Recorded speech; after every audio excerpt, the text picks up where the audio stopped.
and get started. We'll jump right into the intro here. We have Kimberly Hessler with us. She's an experienced training manager with a demonstrated history of building strong relationships, 30 years supporting both the local military and employer community in paid and volunteered positions, 23 years as a career coach, doing some amazing things there for military members, veterans, military spouses, and their families.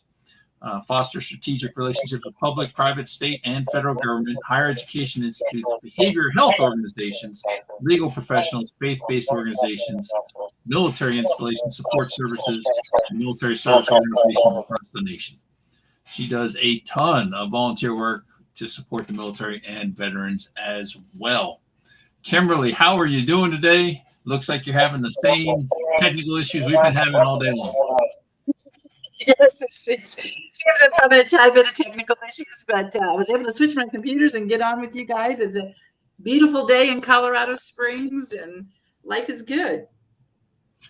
That is awesome. So tell us a little bit more about yourself. What got you into wanting to help and volunteer with the military support community? So I'm a military spouse.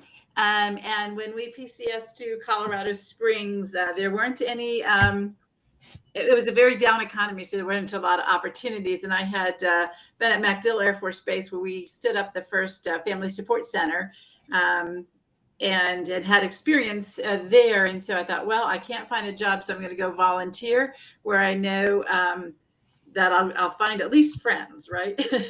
And so I went and volunteered, and that was when they were kicking off the transition assistance program. And so I volunteered in that area, and eventually was hired to be a transition assistance program facilitator. And I'm actually the longest serving facilitator worldwide. I retired from that at 20 years of facilitating TAP, and moved on to do some other really cool things. But it fascinated me. I loved it. The Colorado Springs is an amazing community that takes care of the military and their family. And so I just found my absolute passion, and I stayed with it. Oh, that is absolutely awesome. And Colorado Springs is a phenomenal community. I went TDY there several times and always was amazed by everything going on. Just absolutely amazing. It really is. You know, we started a lot of grassroots things here in Colorado Springs, and it just blossomed over the last 30 years. You know, when TAP started, there really wasn't that much to help military members as they transitioned out. And we always laugh that we started out with the acetates on overheads, right? And now we're all the way to PowerPoints and really cool stuff. But you know what? My volunteer work in Colorado Springs, as I said, started out grassroots. A lot of us just volunteering and, you know, putting a lot of blood, sweat, and tears into it. And then we have had a wonderful opportunity where our mayor has really leaned into this, and he has a special assistant who now facilitates and chairs the Military Spouse Career Coalition. And we just had a breakfast with the mayor, and there was 100 people in attendance, all very supportive of military spouse employment. So, and I think, as you know, it's about 30% unemployment for military spouses. Now it used to sit at 25%, but because of the pandemic, we're at about 30% unemployment for military spouses. So we're doing a lot in Colorado Springs to try to combat that. No, that's awesome. Kimberly, I know with a lot of the work that you're doing, you're seeing day in and day out successes and well, maybe for lack of a better term, things that don't work. I won't call them failures. Learning points, right? Maybe is a better way to phrase that. What are some of the biggest challenges, pitfalls, things that you're seeing transitioning military members and family members run into? I say it's a lack of a network, and a misunderstanding about what transition looks like. I taught the transition assistance program, as I said, for like 20 years on all the installations in Colorado Springs. So I had all flavors of transition. And the best learning experience I had was at SecureSet, which was a startup boot camp for cybersecurity. And so when I went there, it had it had been in existence for 2 years in Denver, and it was brand new here in the Colorado Springs area.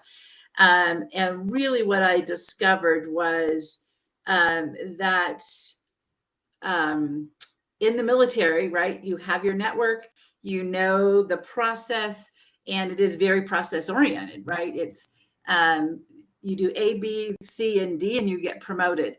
And then the military sends you to the next position, right? Mm-hmm. And so the most difficult thing I had was teaching how important building relationships were outside the military. And we had an amazing phenomenon, and I'd invite you all to come see it. About 4 years ago, and I was still at SecureSet, very new at SecureSet at the time. No, I would say it doesn't matter. It's several years ago. I lose track of time. But the bottom line is we started SecureSet. We didn't have, I had a huge network here, but I didn't have a network for cyber. And so we started building that network. And Dr. Sean Murray, who I now work for, I worked with at that time, he said, Kimberly, I was trying to have fledgling First Friday thing. And he said, Kimberly, would you be offended if I took this over? And I said, hey, if you have horsepower and money, I'm all about it. You start it, you get it going, and I'll bring my students to it. So every First Friday, we have an event for cybersecurity. It's at Jack Quinn's. It's a local pub, and we rent the upstairs. And we started with 20 people. And last August 5th, I had 166 people all in cyber, and they're from newbies all the way up to business development, senior executives in the room, and building relationships and helping each other. And what we have seen over the last, I would say, 1 year to 2 years is that the growth is phenomenal. We get a lot of mentoring. When Sean and I started it, it was just to kind of get people involved and connected. And I would tell you that most of my students from SecureSet got hired by going to First Fridays. Now I had to bribe them with extra credit to go to these crazy networking events that this extrovert wanted them to go to, right? But that's what I've found. And the cool thing about military and being in military communities, we're all about mentoring each other and taking care of each other. And this has become just an amazing phenomenon that they know that opportunities are there. And so it's not like, oh, you know how we tell you in TAP, you got to go build a network, and you're like, well, exactly where do I start with that, right? Let's go talk to somebody, And this really focuses in on it. But I do think that's the biggest challenge is how do I build this network? How do I do this? And I had a hard time with them because as soon as they got stressed, they went right back to the process. I'm just going to apply online. I'm just going to tweak my resume some more. I'm spend hours and hours on that, and I'm going to get 200 rejection letters, right? Yeah, or ghosted. No rejection letter. Yes, absolutely. Which is, and I told them, I said, guys, you know what? I don't wake up in the morning hoping to get rejected. And so let's not do this to ourselves, right? Let's not send out all these resumes. Just endure this for a couple hours with me and see that people, in the cyber industry are really friendly, even though lots of introverts, right? Very, very much want to talk about it and want to help, right? And I've seen that through other industries. So we're modeling a networking event for military spouses after that. And working hard to get that off the ground. That's been going about 3 or 4 months. We still have more mentors there than we have military spouses, but I think it'll take off eventually. How? Oh, go ahead, Sean. Well, I was going to ask, is that are they able to do that or tie into that virtually, or is it just locally meeting there in Colorado Springs for the military spouses? Because you might be able to pull in a bunch virtually if that's capable. So right now we're just doing it in person, but that may be something to think about, right? And I've also thought about that for Cybersecurity First Fridays, right? It's like it is such a phenomenon. Can we do that virtual, right? Is there a way to do that? I don't know, but I think that's a good thought to have, and I can take that back to leadership and see what their thoughts are on that. My question was going to be, how important is it for, and maybe directly related to what you do, how important is it for military transitioning or spouses, right? The related groups that we're talking about to get certified, like the CISSP, or if you're in a different industry, maybe it's HR or whatever other certifications are related to your field of expertise. How important is that? So when it comes to cybersecurity, this is what we say. Certifications get you hired, degrees get you paid. So what many times military members do not understand is how DoD contracts are written. And this is extremely important in DoD. May not be as important in private industry, but with DoD, if you do not, you can be a brilliant cyber person, you've done it in the military, but if you do not come to me with a Sec Plus, I cannot get you hired. There's just, unless you like have a TS, SCI, CI poly, and they're like, okay, we really want you, and we'll hire you, and we give you X amount of months to get Sec Plus.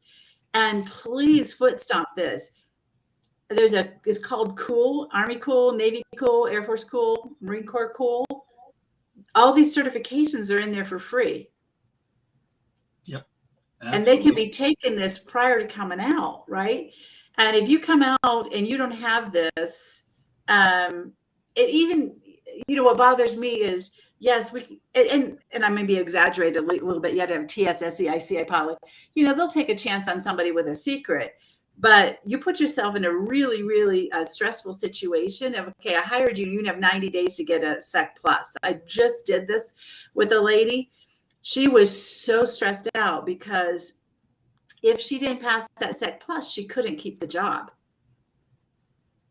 So you put yourself in a brand new position, coming out of the military into a whole new world, and you have 90 days to get a Sec Plus, right?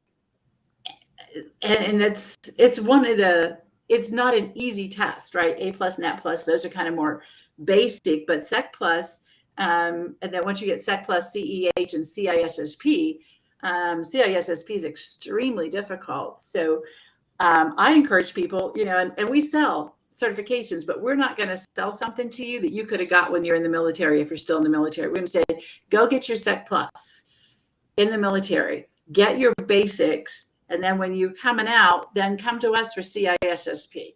But get all those certifications while you can. It'll make your That's transition. huge. Yeah. That's huge. And I can relate to that because, again, I didn't serve 20. I did 4 and out, active, inactive. But when I got out, I mean, I'm a young guy, right? I'm in my early 20s. And I was a medic in the Air Force, but I did nothing. And there was no path, at least that was made, that I was made aware of. And I even worked in the command section for the Major General of the medical wing. But nobody ever led me down that path. When I got out, I was like, well, I'm just going to go back to college. I'm going to get the degree I want to get and start over, right? Basically. So that is very instrumental advice. I think that everybody needs to take note of that big time. Yes. And, a lot of people so let me talk about your schooling, and don't let me forget to talk about chasing the money. What a lot of people don't understand is in 24 months, if you go to college and you're going for a 4-year degree, 24 months, that's the end of your clearance. So all of a sudden I have this young professional coming to me who's like, hey, Kimberly, I have my bachelor's in cyber. And I'm like, so when were you read out of your clearance? Oh, 4 years ago. Well, it's gone. So now I have somebody who has a degree and no clearance. Well, in Colorado Springs, it's easier for me to get you a job if you have a clearance and a cert, and then you can get your education, right? Because I can train you faster than I can get you a clearance. Right? So that's a lot of times young professionals coming out of the military don't understand, is they're like, wait, I have a 10-year window. No, that's if you're active duty, right? As soon as you stop using it, you have a 2-year window, and then it's gone.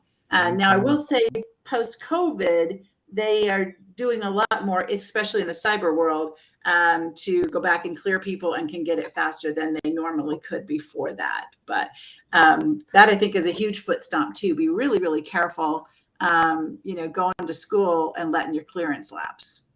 Yeah. That's a huge point. And I've been Intel my whole career, and people are always asking that question. Well, how long is my clearance good for? Well, as long as you're in the military, I can tell you exactly how long it's good for. Once you get out, I have no idea. So Right. Knowing the 2-year mark's a big deal. Yes. And that's actually valuable information that can help people plan a whole lot better. Right. And I think you're spot on with the certifications thing. I mean, we get $4,000 a year in the Army to do certifications. If you're not using it, it just goes away. So right. Why aren't you using it, right? And here's the other thing, cyber. Let's see. I don't believe any of my students got a job at less than 50,000 when I was at Secure Set, and now most of them are making well over 100,000. Some of them pushing 200,000, right? So in cyber, you can make a lot of money. However, I always tell people when they're saying, "Wow, there's a lot of money in cyber. I think I might go into cyber." Well, you need to be super passionate about it, because if you're not, you'll burn out, right? And now you've set your budget at 200,000 and you're like, I'm so burned out. I can't do this, right? So taking those certifications ahead of time, come into events like what we have in Colorado Springs, where you talk to people who are doing cyber, then you see, okay, I took the certification. I really loved this. I did try Hack Me. I did some of these other CTFs online. I think, people really, really need to try out these careers before they go headlong into a boot camp, or they go into a 4-year degree and spend $100,000 and then get into the career field and find out, I really don't like this. This really isn't me. Right. And I think, HR in the military is different than HR in the civilian community. Right. So I really encourage people to really explore it and do informational interviews and talk to people. I think the easiest way is to talk to people who, have been in the military and gotten out. Right. And LinkedIn is a phenomenon that was not there when I first started this. We barely had the internet, 30 years ago. But now LinkedIn is there, and they can talk to people, and they should start this 2 years out. So that in fact, I just helped a gentleman who is deploying, and he called me and he wanted to pay for a cert. And I said, but wait, you're telling me you're National Guard, and I know about Army and such, but doesn't National Guard have the COOL program? And he said, yes, I think they do. I said, well, listen, you go and you come back and tell me if you have COOL, because if you do, then while you're sitting on deployment, I want you to get A+, Net+, Sec+, all of those done for free. And then you come to me and we'll get you CISSP, and Dr. Murray teaches that. And he's been there, done that, and has multiple t-shirts around how CISSP works. So he's not just somebody teaching CISSP, he lives and breathes it, right? And so that's what this gentleman's going to do. We're going to stay in contact for the year to see if does he really want to do this, right? So that he has a good, solid plan when he comes back from deployment. And I think, some people are very busy on deployments and some are not. My goodness, if they could take advantage of this and really decide what I want to do when I get out and build those relationships, it would be such a better transition, which, by the way, I don't think it's a transition, honestly. At Secure Set, I really learned that what I believe it's a transformation. That's a bomb drop right there. That's a knowledge bomb drop for sure. Okay. I absolutely agree. It's transformation. And part of that transformation is really participating in your community. Yes. Right. And so I know that, you're involved with the association. How impactful, and I know we're getting an echo here. Let me see if I can fix this for a sec. How important is it to be a part of, a member, active in your professional association, and what benefits would you get from that? So important. And again, that's an easy network, right? You're going where there's people who understand, especially cyber, right? You know, like you go to dinner parties and you try to talk about cyber, and most people's eyeballs roll back in their head, right? They have no clue what you're talking about, right? so, so you go, and really, honestly, I'm the soft skill side of it. So I smile a lot and nod, and I haven't a clue what they're talking about, right? But I'm like, hey, can you fix my computer so there's no malware on there? You know?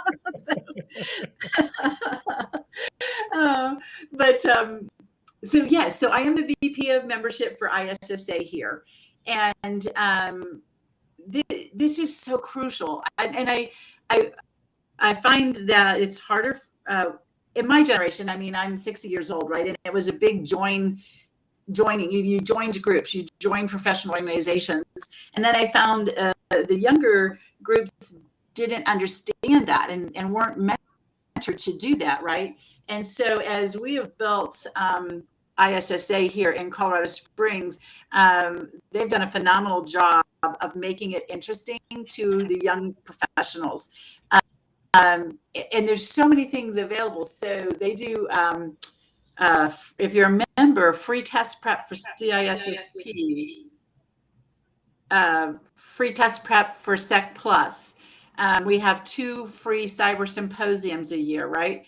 So you're getting knowledge and you're meeting people. And we do like volleyball and different things like that too, where they're fun. So, and then we're involved in International ISSA is working on a program that isn't ready to be released yet, but it's called AIM, Apprenticeships, Internships, and Mentoring. And so I have a lot of experience with that. And so that's what I'm already working on in our chapter is how do we mentor? So for instance, we had 166 people at a pub where you know, it was like, oh my goodness, there's way too many people to manage, right?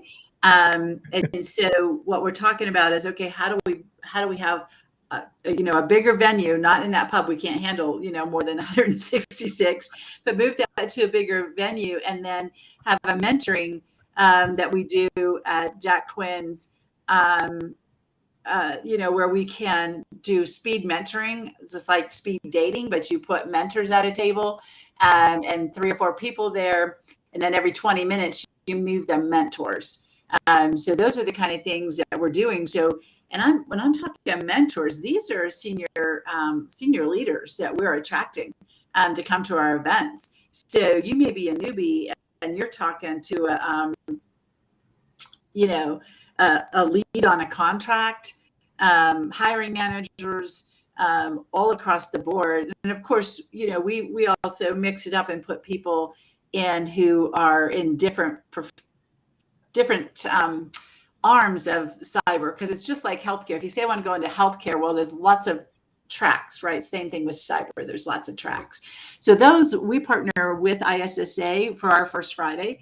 And we do a lot of work with ISSA. And of course, I'm a driving force in that because I'm the VP of membership. And I do that because I strongly believe that that is really going to introduce them to the people.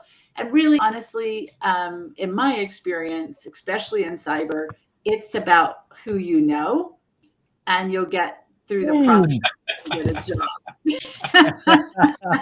job. Yes, who you know. That is correct. That is absolutely right. Yeah, you can be the most brilliant person, but if you don't know somebody, it's not going to go far.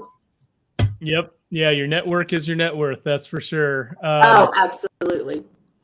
So, there's a lot of tactical, right, pieces to the search. There's your resume, there's your LinkedIn, there's your interviewing skills, there's all of that. But I think, and I want to hear your thoughts on this, and maybe you guys are already engaged in this, but I feel, and this is my opinion, that people that are in transformation, right? I'm going to use your word, in transformation, they need sales skills, because at the end of the day, this is all a sale, right? You're the product. So right. Is that something that you guys are incorporating, those selling skills? Because I think that's very important. I would like to see more of that with, career transition coaches and things like that, that they're actually teaching sales, because that's really what it boils down to. Right. It really is, right? And most people are like, oh, I don't do sales, right? But you have to have some confidence around what you bring to the table. And so again, if all you do is apply online, on LinkedIn, on Indeed, and you get all these rejections, pretty soon you have no confidence in what it is you're selling, right? And so now I think our cyber folks in Colorado Springs have it a little bit easier because Dr. Murray and I actually sell them, right, for them. Mm-hmm. Because we set up the venue, right? We set up we bring everybody together, right? We put this. If they fail, it's because they didn't show up, right? Not because they showed up and failed. It's because they didn't show up. If they show up, and I teased them. I said, if you stand on the wall like a middle school boy at a dance, I'm going to take you off the wall and I'm going to introduce you to people, right? So there you go. Yeah, I kind of help them, right? Because it is intimidating. You come in 166 people. I had people fly in from Vegas, Richmond, Virginia, and Minnesota for our last event, right? Well, they just flew in. They don't know anybody but me, right? And so I do all that introduction, and then they do. You're right. Have to sell what they have. And here's a problem. Many of them do not realize that they went and took a boot camp and they got all the certs, right? But they don't realize how much physical security, the skill set for physical security works into if they want to go into the more technical side, right? So they're telling, oh, well, I don't have any experience. And I'm like, wait a minute. Wait. I have a great gentleman, his name is Trent Bunnell, who helps them rewrite their resumes. Mark Price does it as well. And Eric Crump. Those are my three that really will lean into that. And I'm like, you just go sit down with these guys and see what you really are bringing to the table, because you're selling it. You don't have experience when you actually do. So it's much different from having, okay, I just got a cert. I got my Sec Plus, and I went to a boot camp to say, no, I have my Sec Plus, and I have 10 years of physical security that I did in the military. And this is my accomplishments around that. Well, now you're not a total newbie. Right? Absolutely right. And great point. There's so much that goes into a resume for a military person. When you look at the job, the additional duties, everything you had your hands in, there's so many things you can pull out of there. So that's a great service. Yes. I wanted to touch a little bit more on that networking piece you were talking about. I'm career intel. Yes. And I know with my specific MOS, a lot of the people in my field don't really have a lot of interpersonal communication skills and really have trouble talking to people. I'm kind of thinking you might see a little bit of that in the cyber world as well. So can you talk about having some things about selling? What about interpersonal communication skills? Do you guys have to touch on that at all? So when I was at Secure Set, I did all of that, the soft skills training. We brought in like Myers-Briggs and Strengths Finders and all those things and really helped them. So when I was there, the day one, we started on that process. And I had them for 20 weeks. And it was a daily reinforcement, right, of being able to do that. Because honestly, most Intel folks I've met, most cyber folks are introverts, right, and can do amazing things, but they don't want to tell you that they can, right? They really don't want to have a conversation many times, right? So, but I will tell you, when you put them, it's so amazing. We did an event in the middle of COVID. We did it outside, and I cut it off at 95 people, and I had people begging to get in. And these are all introvert cyber folks, right? And so I found it an interesting phenomenon. If you put them together with people that understand them, they do a great job. is if you put them in a room with people all like me that can only smile and nod at them about their deep technical, then that's very challenging, right? So it's about working on that, right? And having people who will coach them and help them with their sales skills. And really, when I taught TAP, one of the slides, I'll never forget it, said you need to make 40 new contacts a week. I'm an extreme extrovert, and I can make the wall talk to me. But 40 new contacts, 40 new contacts a week, I can't even manage that, right? So let's make it contacts. Let's make it build relationships. Let's make it all about relationships. And that's exactly what we did at Secure Set. So we, and then now that's what we're doing. And then Dr. Murray did that with Murray Security Services, and that's what we're making in our community. So it's a family. We're about taking care of each other. And that's Colorado Springs. Like I would always tell military members and veterans, if you're sleeping in your truck, that's up to you. You do not need to sleep in your truck in Colorado Springs. You should never be homeless, hungry, penniless as a veteran in Colorado Springs, because we have so many nonprofits and we work as a family here in Colorado Springs. And that's what we developed. So when I, I don't know how you do this outside of a structured setting for veterans and military spouses, but what we did is each graduating class then got to come back and mentor a team, or just come sit on a panel, or come practice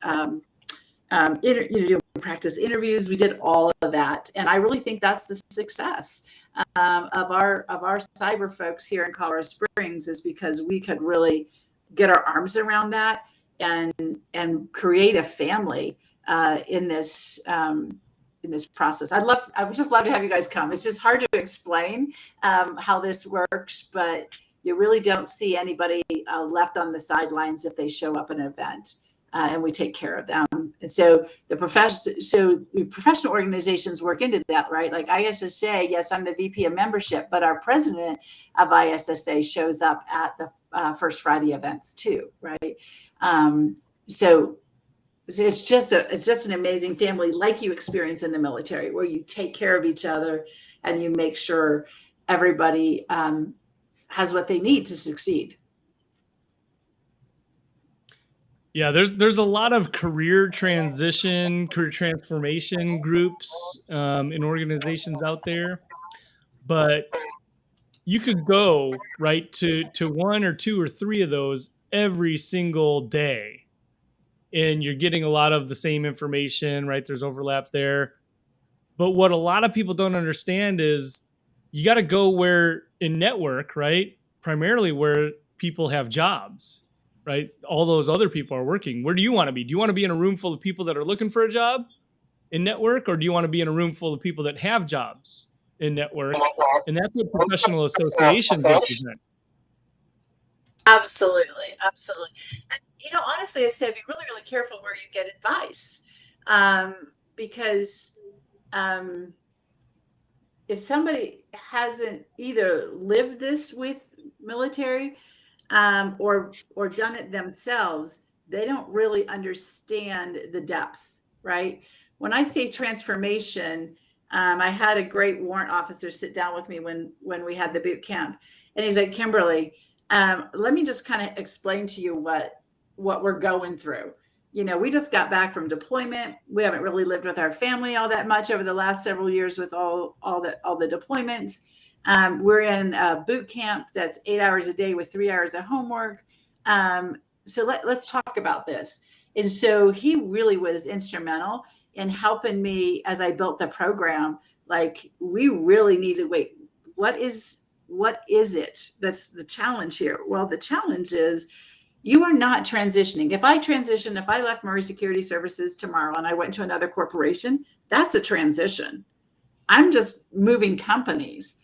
When you leave the military and you go into corporate world, nonprofits, trades, they all have a different culture, right? Way different culture than what you had in the military. So you're leaving your tribe, and now you're having to learn how to dress appropriately, how to speak their language, how to fit into their culture, and how to live with your family, quite frankly, for many people who haven't lived with their families. So to me, it's much more than just writing a resume, learning how to interview. It's really learning how to be a civilian, right? With all the experience Mhm. you've had in the military, but it's really learning that whole way of life without a tribe. And we tried to create a tribe here in Colorado Springs, right?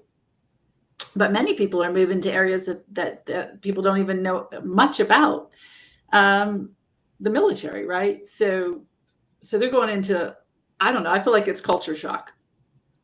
Yeah, I would agree. Sean, how about you? I think that's an amazing point. I think it plays to your point about transformation, not going through a transition. You're actually transforming, because that's essentially what we have to do. And some of that's coming out of your shell, maybe using the butterfly metaphor, but we definitely have a lot that we have to go through. Yes, absolutely. And that's again why I always say you need to start 2 years out, right? And quite frankly, when I get a chance to talk to younger military members, I tell them, like, you need to start now, because we all think we're invincible, right? And I'm going to do my 20. Things happen, car accidents happen, illnesses come that don't allow you to stay in the military. And if you just have all of your eggs in one basket, and I'm doing everything to get promoted in the military without thinking about, if I had to suddenly leave tomorrow, let's just say, one of my parents got seriously ill and I really wanted to be with them, whatever crisis there is. And I get out of the military, how am I going to survive? Right? Like, if they did that all the way through their career, then they're prepared, right? But instead we focus on the military. And I've heard this over and over and over again. In fact, I was just like horrified in a TAP seminar. I was on a panel, and this guy's like, we're working 70 hours a week. I don't have time to do this. I'm like thinking, well, if you keep doing that for 2 years, you're going to drop dead. Right. But you're doing 70 hours a week for the military. You're going to get into the transition mode, and you've not built relationships. You've not really thought about what you're going to do. You're going to come out and hit a brick wall. Right. And so there's got to be a balance throughout your whole career, I believe, to really prepare you for whatever might happen, and you don't get to stay your 20. Or you get to your 20 and you're like, I stayed for 20, but look at all the degrees I have, all the certifications I have, the relationships that I have from the professional organizations, right? Then you're really, really prepared, and it's not such a culture shock. Absolutely spot on. They need to start early. And often one of the best things I heard was someone say, as soon as you join the military, you need to start preparing to separate, which should definitely make for an interesting transition as that goes. But we are running down to the end here, Kimberly, and you've done some amazing things, and you're still doing some amazing things. Your work with Murray Security Services sounds fascinating, and then how you're still helping the military community is just absolutely amazing. So as we close out here, what is it that you need assistance with, or people can get involved with to help with what you're doing with the veterans and the active duty military and spouses in Colorado Springs? How can people get involved in all this? So, if they're in Colorado Springs, we'd love to have, people come to our Cybersecurity First Fridays. Love to have that happen. For military spouses, I think it's harder. I worked for MSEP, Military Spouse Employment Partnership, under the Obama administration, and it's so hard to find military spouses. They're so busy trying to survive and trying to take care of the family and everything. It's hard to get to them. So if anybody has suggestions on that, we'd love to hear that. And then the other thing I would encourage, when it first came out, I was like, I don't know, it's Veterans Beer Club. And when I first heard that, I was like, oh, I don't think so. I thought, I'm just going to go, and there's a bunch of guys sitting around drinking beer, and I'm not going to fit in, right? And so I started to go about 4 months ago, and now what we're doing, this is super cool. Veterans Beer Club is phenomenal here in Colorado Springs. It's a great network. Take really good care of each other, similar to what we're doing at First Friday. So if there isn't anything else, check out your Veterans Beer Club, because ours is really good about helping people connect into the community, connect into positions. And now what we're doing is military spouses are welcome at Veterans Beer Club.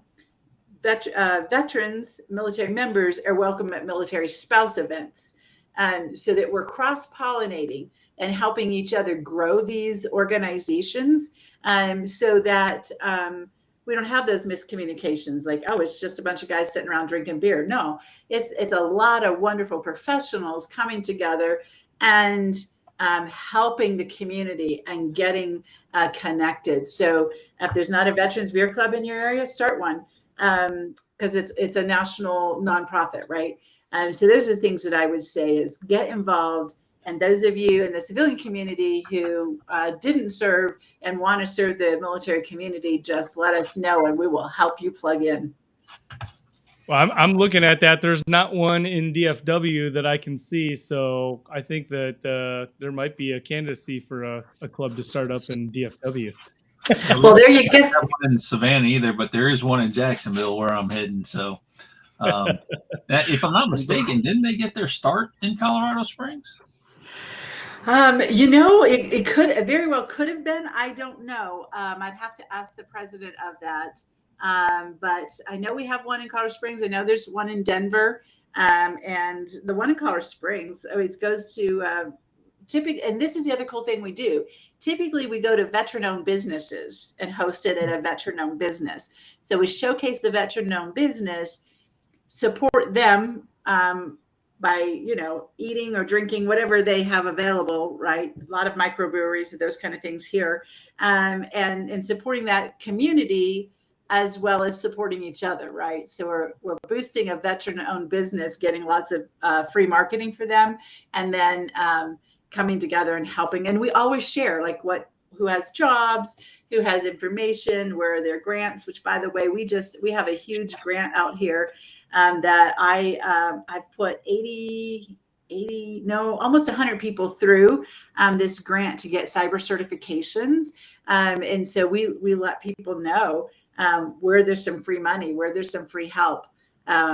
So that's a really cool thing. So if you want to come see a Veterans Beer Club, you can come do that as well. That is absolutely awesome. Have you checked out Hire Military at all? I heard they were doing some good things for spouses. Yes, I love what Hire Military is doing. I think that they have the most traction of anybody. Brian Arrington, of course, I love what he does. Vets to Industry. I'm an advocate with him.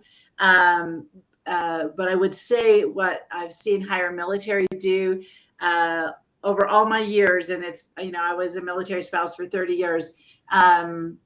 All my years of being around that and working MSEP and all those things, I really think that Hire Military really has really started something phenomenal that's going to help mil spouses. Which, by the way, also I think Veterati, right? American Corporate Partners, Brian Arrington, his virtual events, all of those things people should get involved with, right? Because there's tons of wisdom out there and it's right there free for the asking. But again, many times people don't know that it's available. So the more we can spread that, the better.